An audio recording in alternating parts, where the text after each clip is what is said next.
Greetings, students of 3780, the Holocaust. This is your professor again, Eli Rubin, joining you again from Berlin, Germany, where we are going to make a visit to the Jewish Museum, das Jüdisches Museum.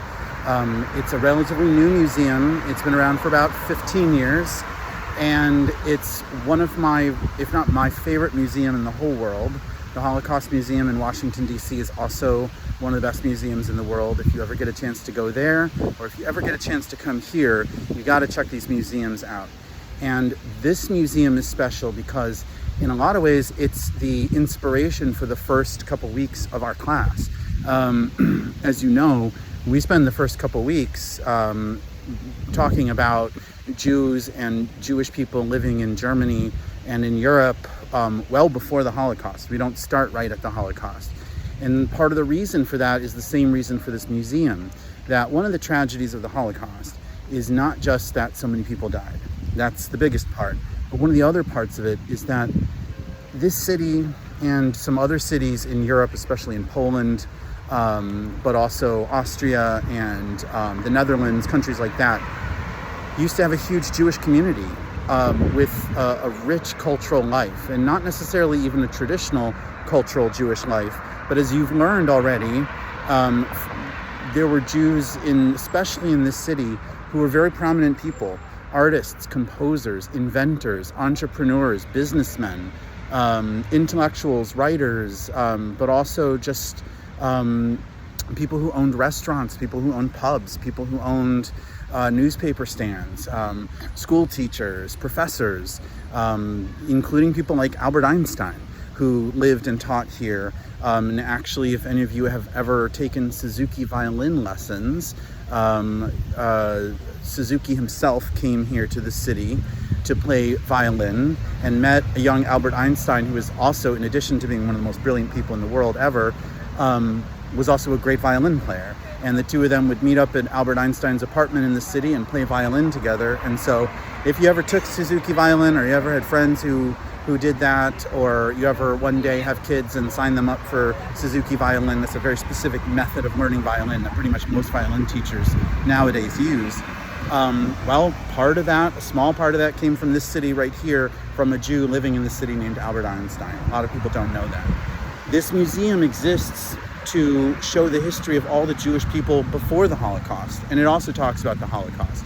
But it reminds us that Berlin had one of the largest Jewish populations of any city in the whole world, including New York, Chicago, London, and also in Israel, which didn't exist at the time, but was the Middle East, still a lot of Jews.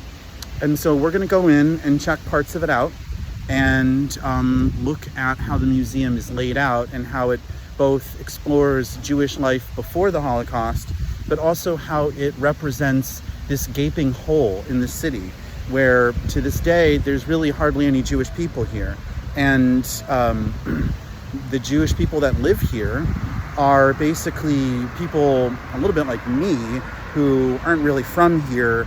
They just happen to be Jewish, and they're from, America or Australia or Britain, and they got a job with a company, and maybe they met some Berlin woman and got married and decided to settle down here. They're not really part of a community. They don't know each other. They're scattered to the four winds. There's no Jewish community in the city anymore. There's no Jewish community in Amsterdam. There's no, where Anne Frank lived. There's no Jewish community in cities like Warsaw and Krakow.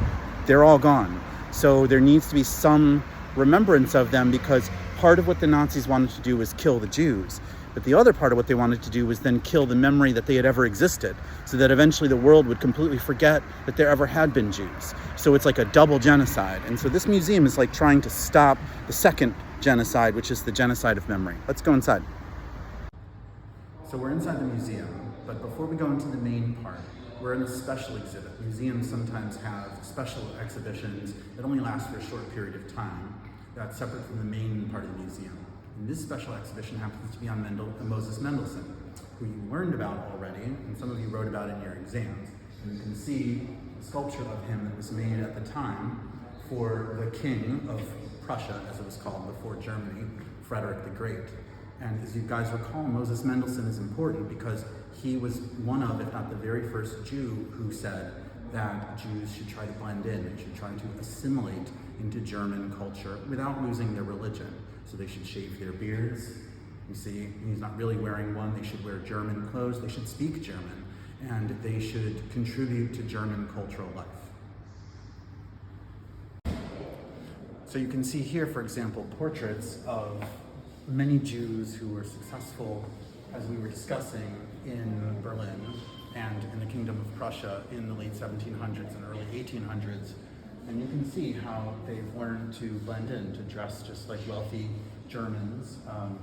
And they are successful businessmen, successful writers, artists, and in some cases they are the wives of wealthy, successful Jewish businessmen who took on a role for themselves, who by hosting, for example, gatherings or discussions where Jews and Germans would meet and discuss the important political ideas of the day. Again, you can see here that these are Jews who are contributing to German society, playing piano, dressing up, having tea, all the things that wealthy Germans did. And as time wore on into the 1800s, you can see that a lot of Jews served in the German army. And they, and actually most of their German officers, saw no contradiction at first in them wearing the Jewish star and the Iron Cross. Many Jews served in the wars that Germany fought in 1871, in World War I, and in other conflicts. Here's another example. This is an advertisement that's actually made on fabric of a company owned by two Jewish brothers who basically owned a huge clothing factory. And they're advertising that they can make any kind of clothing for any profession. Chauffeurs, bakers, doctors, even hunters. And they'll send it anywhere in Germany. So you can kind of see the entrepreneurship and the ability to use connections to bypass traditional smaller businesses that made some Jewish entrepreneurs very, very successful. But of course, as we know, that all came to an end in the Third Reich. And as you know, Jews were required to wear the yellow star of David, and they had to make it themselves and sew it on themselves. And so this is some of the fabric that some of those companies had to start making and selling to other Jews, because every Jew had to get one of their own on their own expense. And Jewish neighborhood newspapers carried the order from the police telling other Jews that they had to do it. And you can see an example of the real fabric that was used.